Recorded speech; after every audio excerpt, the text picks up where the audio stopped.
Conservation often involves more extensive work than cleaning off dirt and gluing broken fragments together. Before any intervention, we gather as much information as we can non-destructively so we can approach the treatment as well prepared with information as possible. We didn't know if there were any type of hidden supports. We didn't know how it was all put together. And so one of the first things that we did was have x-rays taken of the piece to see if there were any supports. And luckily we did. We did find that there's a support coming down through the neck.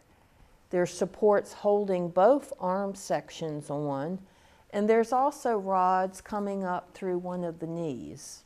Yeah, they're like little iron rods that hold the pieces together that are hidden, but that you can see if you take an x-ray. We decided to sample the work so that we could get an accurate dating of the marble. We wanted representative samples from the head, the arm, the torso, and the legs. And a total of 6 samples were taken. Well, one of the difficulties with the analysis is we need an analysis that ideally would not destroy any of the statue. It would be a non-destructive analysis. In terms of marble provenance, we haven't found that technique yet. But what we can do is stable isotope mass spectrometry, or look at the stable isotopes, do a little chemical analysis, and the amount of sample we need is very, very small, no more than a pencil eraser. What we found is what I had expected. The legs, the arms, parts of the hair were from the marble quarry at Carrara.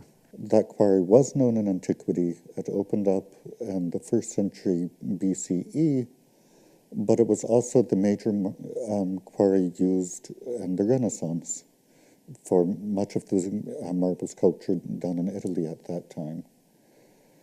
The other bits of marble, the head and the torso, came from quarries in the Eastern Mediterranean.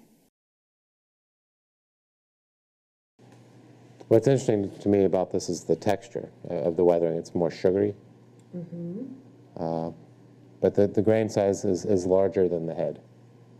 Well, this particular statue, just with the interpretation that we've heard, is interesting because it's not a statue made of one marble type. It's a statue made of different marble types.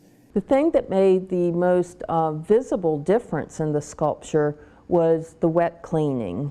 Sharon and I spent several days going over the sculpture from head to toe, wetting it up with a conditioned water. Marble is very water sensitive and actually can dissolve when you apply water to it. So the water is conditioned, it's buffered so that it will no longer be hungry for the calcium in the marble. Well, this area is the site of old damage and old repair. In our efforts to remove a pin, these separate pieces of marble then came free. And what I have done now is reseat them back into their proper position. Now, this finger hasn't been sized exactly yet and will become shorter, but about like that. The use of ultraviolet light has been a very helpful tool, kind of a very low-tech instrument used to determine previous restorations. The way the light reflects off of a surface, it can indicate if there's differences in the surfaces, such as additions of adhesives or fill materials, fingerprints, any kind of paint coatings. It can help identify pigments. So with all this analysis, we're starting to put together a picture of, this has really been put together in layers. With these dark resins are the 17th century fill material. On top of those, we have what we call this type of fill material. And also up here, you can see this dark area, 17th century. And then we move up to what we call the pink fill, which is down here on its foot, this whole wide area.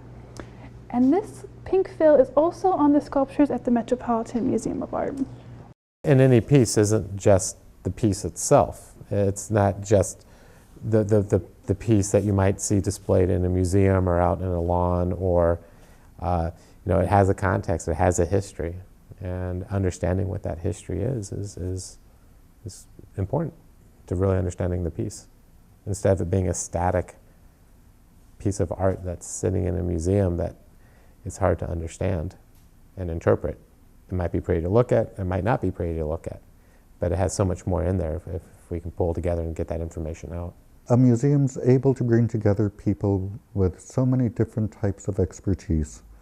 So we have an ancient curator here, we have a European curator, we have our conservation department, we have our education department.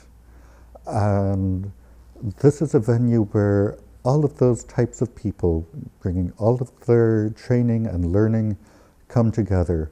It doesn't happen in universities, it doesn't happen in the school, and it doesn't happen anywhere else. So to me, this is the type of project that can only happen in museums, and museums should really be proud of and highlight this is what we can do that no one else can.